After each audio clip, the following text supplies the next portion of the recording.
Almost before we could get to them, every one of them was dead. They killed themselves.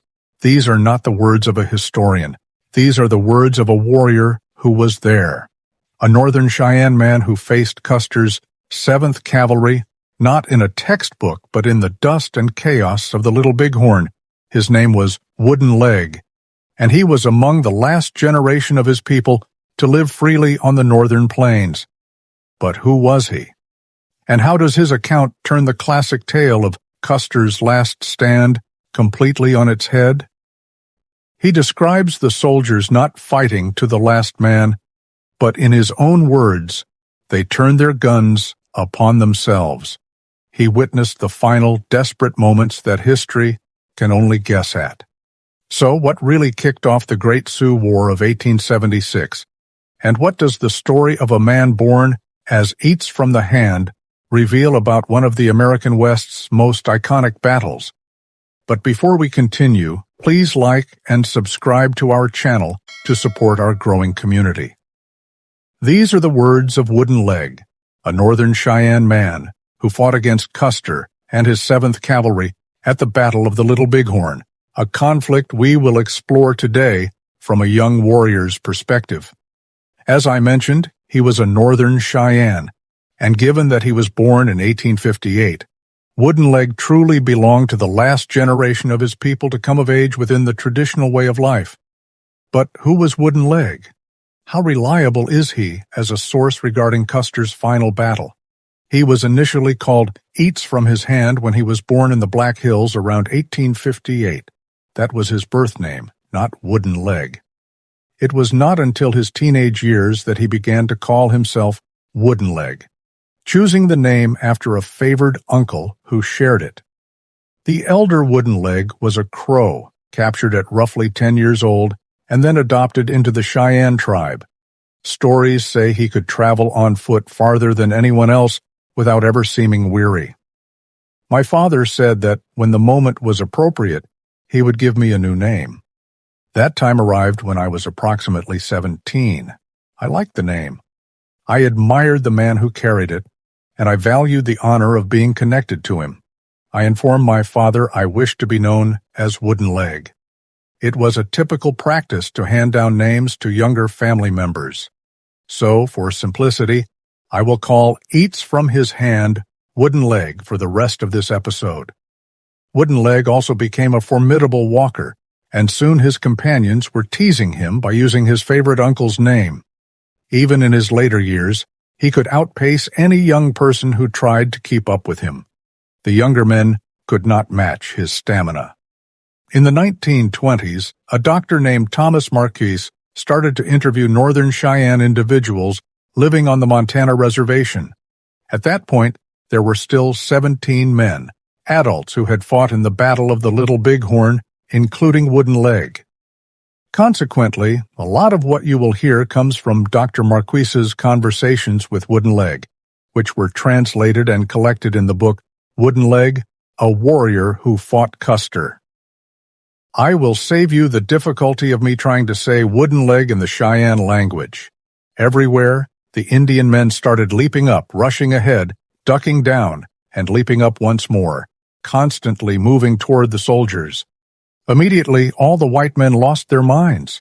Before we could even reach them, every single one was dead. They did not fight us. They used their weapons on themselves, and what was the true catalyst for the Great Sioux War of 1876? In his youth, the Cheyenne way of life persisted, with bison still abundant and his community continuing to pursue the herds. It had not always been this way. Originally from the Great Lakes region near Hudson Bay, the Cheyenne moved southwest to what is now Minnesota in the 1600s. 100 years later, they were located in North Dakota and likely obtained horses around 1730, which allowed them to expand onto the Great Plains and start following the buffalo. Their territory then stretched from the Black Hills west to the Bighorn River in Montana. By the time Woodenleg was born, the great westward migration of settlers was already underway, and conflicts with U.S. authorities were not just inevitable, but becoming more frequent. After Red Cloud's War, the Fort Laramie Treaty of 1868 was established. Through this treaty, Cheyenne allies, the Lakota, were granted a large reservation covering much of modern western South Dakota, including the sacred Black Hills.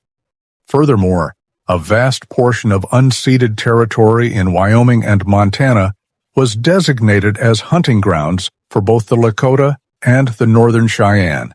This included the Powder River country, where Woodenleg would grow up. The U.S. government tried to buy the hills, but the tribes were not interested in selling. Moving ahead to 1875, gold was discovered in the Black Hills, and you know what follows. Officials demanded that all free-roaming Lakota and Cheyenne report to the agency. After they failed to do so, General Sheridan authorized military action to drive these so-called hostiles to the reservations. Obviously, this is a simplification. There was a great deal more nuance and history involved, but in short, the January 31st, 1876 deadline and the refusal to comply sparked the Great Sioux War of 1876. According to Woodenleg, his people did not fully grasp this ultimatum at the time. While some Cheyenne chose reservation life, his father opposed it, stating that Indians were not meant to live like that and it was better to remain on their hunting grounds, a right legally granted to them by the 1868 treaty. Interestingly, a certain George Armstrong Custer seemed to share this sentiment, at least in spirit. In his book, My Life on the Plains, published just months before his death, he wrote, "I often think that if I were an Indian, I would greatly prefer to cast my lot among those of my people who adhered to the free open plains rather than submit to the confined limits of a reservation, there to be the recipient of the blessed benefits of civilization, with its vices thrown in without stint or measure." Nonetheless, I suppose Custer had a job to do. They were making war on their ancient enemies, sometimes the Pawnee, but mostly the Crow and the Shoshone. Further negotiations were attempted, but most of the bands flatly refused to come in. And after that January 31st deadline, whenever Woodenleg's relatives from the reservation would visit, they would warn that the soldiers were coming, an alert that was still mostly met with disbelief. They would plead with them to come back with them, repeating the caution over and over, "The soldiers are coming, the soldiers are coming." Now, Woodenleg doesn't speak much about having interactions with white people. Obviously, there was some. His father had even traveled all the way to Washington, D.C. a few years before his birth, and his older brother was killed by soldiers sometime in the late 1860s or early 1870s, in which battle I do not know. And then there was the normal contact they would have had with traders and trappers and the like. That said, by 1876 they were avoiding such encounters, and as I hinted at before, the idea that the Army was pursuing them was largely met with disbelief. Still, though, because they chose to remain free, they would routinely receive visitors from the reservation who would beg them to return.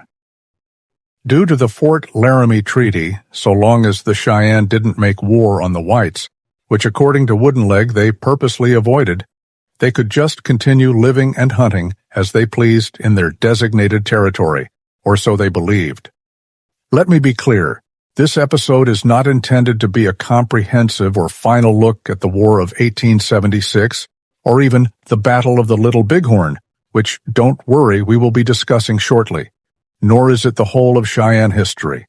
So if it seems like I'm covering this subject briefly today, just know that I will be revisiting many of these topics in much greater detail in the very near future. Real quick, my main source for research, as I mentioned earlier, is the book Woodenleg, A Warrior Who Fought Custer. I also consulted Mark Lee Gardner's excellent The Earth is All That Lasts. All things considered, I'm focusing almost entirely on Woodenleg and his version of events, a version which was shared some 50-odd years after the fact, just something to keep in mind.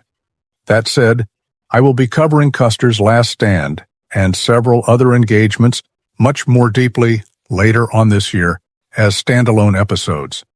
Prior to the events we're about to discuss, They could just go on living and hunting as they pleased in their designated territory, or so they thought. And sure enough, one day the soldiers finally arrived. According to Woodenleg, early in the morning, an old man arose and went to the top of a nearby knoll to observe or pray, as old men were in the habit of doing. He had only been there a few moments when he began shouting toward the camp, "The soldiers are right here." Already the attacking white men were between the horse herd and the camp. Women screamed and children cried for their mothers. Old people tottered and hobbled away to get out of reach of the bullets singing among the lodges. Braves seized whatever weapons they had and tried to meet the attack. Now Woodenleg did his part, catching a pony and firing a few arrows toward the long knives before helping to carry two young kids off to safety. Once they was out of harm's way. He attempted to return to the fight, but it was of little use. The soldiers were victorious, and the Cheyenne watched from afar as their lodges were destroyed, along with most of their possessions. Although the army succeeded in burning the Cheyenne village and seizing their horses, they only managed to kill a single warrior. To make matters worse for old Reynolds, the Cheyenne executed a counter-raid that night and recovered most of their ponies, around 500 head in total. That night, a council was convened by the chiefs of the two bands. At the meeting, our people recounted the soldier attack.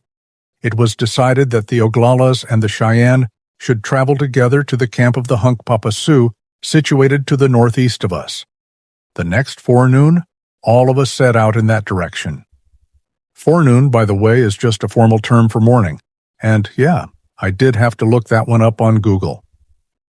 Now, these Hunkpapa Sioux were sitting pretty with a great many animals, and they outnumbered the Cheyenne and Oglala combined. I'm sure this was a consideration when linking up, safety in numbers, especially with soldiers in the area.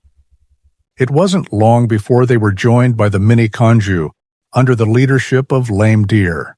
So now, in addition to Woodenleg's Cheyenne, which being the smallest group numbered around 400, you also had 3 separate bands of Lakota. And when you have such a large gathering of people, it doesn't take long for food to become scarce, not to mention grass for the horses. That being the situation, they moved out as one to hunt for game. And as they journeyed, the group continued growing in number. Stragglers from the reservation, Sans Arc, Blackfeet Sioux, Assiniboine, and even a group that Woodenleg called Waist and Skirt Indians, whom he described as being very poor and having very little in the way of possessions, including horses. They used dogs and travois to haul their scant belongings. Just a little side note, but I'm pronouncing it incorrectly, my bad. Now this skirmish would become known as the Battle of Powder River. It happened on March 17, 1876, about 35 miles southwest of present-day Broadus, Montana. If you're one of the 3 people in existence who's ever been to Broadus, Montana, you know what I'm talking about. Nevertheless, the loss of property was devastating, and without shelter in the freezing conditions, several more Cheyenne would perish. Fortunately, after a few days, they managed to locate a camp of Oglala under the legendary Crazy Horse, where they were received with full hospitality. They fed us to fullness and gave us temporary shelter and robes. The echoes of the final gunshot faded, leaving an eerie silence heavy over the greasy grass. The air, once thick with the thunder of hooves and the cries of men, now hung still, tasting of iron and smoke. Below, in the valley, a nation exhaled. They had done the impossible. Crazy Horse's fearless charge had shattered the American line, and now Custer's 7th Cavalry was annihilated. A great victory, just as Sitting Bull's vision had foretold. As women searched for loved ones and warriors tended wounds, Sitting Bull stood apart on the bluffs, his gaze not on the carnage below, but on the horizon. The sun, blood-red and swollen, began to dip behind the distant mountains. His people saw a triumph to be celebrated for generations. But he saw the truth. in the dying light.